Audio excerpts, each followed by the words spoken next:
welcome to Indianomics. Is there a need for dedicated banks only for wholesale and long-term financing and only taking wholesale funds? The Reserve Bank asked this question in a discussion paper last week. The earlier avatar of wholesale financiers are the DFIs, the development finance institutions like IDBI, the old ICICI and IFCI. They failed and the first two got merged into their retail banks. But now, with bank financing of infrastructure misfiring, is there a need to rethink the idea of development finance institutions? One, will a wholesale bank that doesn't have any retail loans be competitive? Two, will a bank exposed only to infrastructure and long-term capex run a concentration risk? Three, how else can infrastructure be financed? Well, to answer these and other questions, I have with me first Dr. Rangarajan, former Reserve Bank Governor who has been there, done that. In a bit, we are also going to be joined by Mr. B. Sriram, Managing Director of SBI, Neeraj Gambhir, Managing Director of Fixed Income at Nomura, and Rasi Shah, Chairman, Edelweiss. But first, let me invite Dr. Rangarajan. Welcome, sir. Well, it was in your time that the DFI idea, Development Finance Institution idea, was junked and you all went towards the universal bank model. Now, do you think that the current banks are incapable of funding finance infrastructure and we have to go back to DFIs?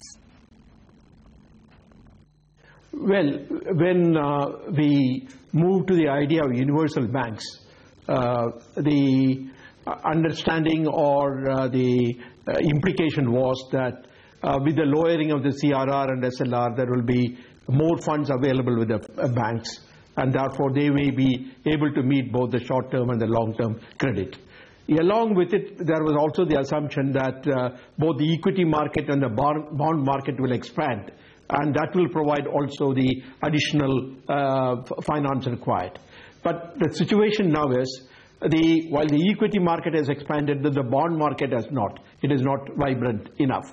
And secondly, we have reached a situation as far as the commercial banks are concerned, where the flow of credit, both through short-term and long-term credit, has choked. I mean, the major problem which everybody is addressing is how to take care of the stock of non-performing assets and what can be done.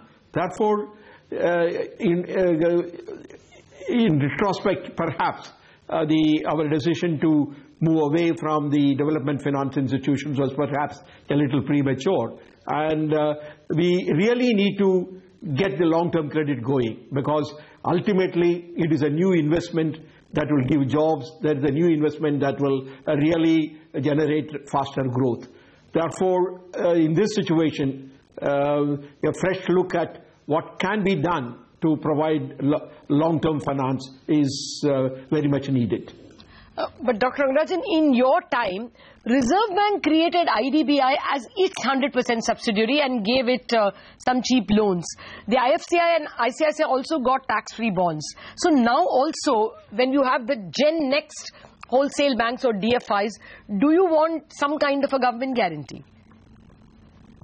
Well, two things. Once the concept is accepted, then we can work through the details.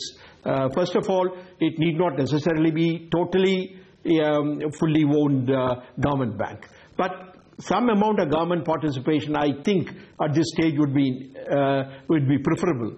After all, the government itself in the budget, if you look at it both this time and last time, have been providing for so many funds for infrastructure and so on and so forth.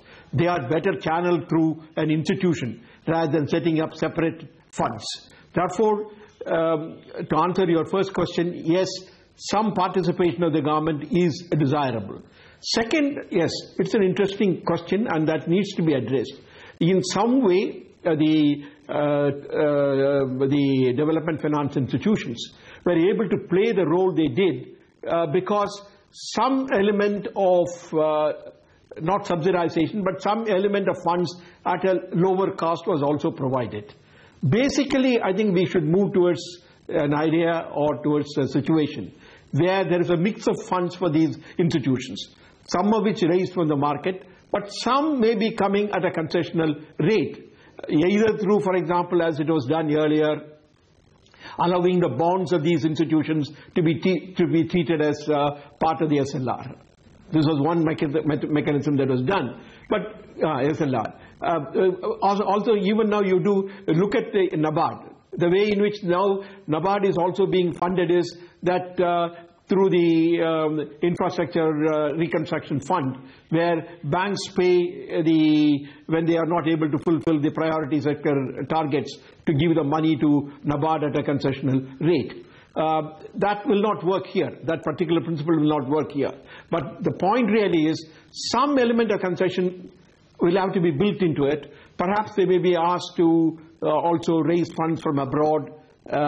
Maybe some institutions like the German institution and so on can provide credit at a concessional rate. Some element of that will have to be built in. All right. Now finally, Dr. Rangarajan, regulatory issues. Will the current regulatory framework suffice, or do you think we need a new regulatory framework? Now the regulatory framework that we now have is in relation to banks. And the regulatory framework that you might have to frame in relation to the DFI type institutions may have to be somewhat different, because the banks take money from innumerable number of depositors and so on, and therefore the safety becomes a major issue, and therefore we have quite a intricate framework for that. But we need to evolve an alternative framework for that, because, as I said earlier, we didn't have any framework, or we didn't have any regulatory framework. We can't go to that situation. I think we need to go to a situation in which a separate regulatory framework is adopted. Yes. Okay. Well, actually, the Reserve Bank has posed that also as a question in its discussion paper. We will hear more about that. Thank you very much, Dr. Rangarajan, for joining us. We need to take a break. Thereafter, we pursue these questions with people who are current veterans in the financial space. Edelweiss Chairman Rasesh Shah, SBI Managing Director B. Sriram, and Nomura's Managing Director Neeraj Gambhir will be with us.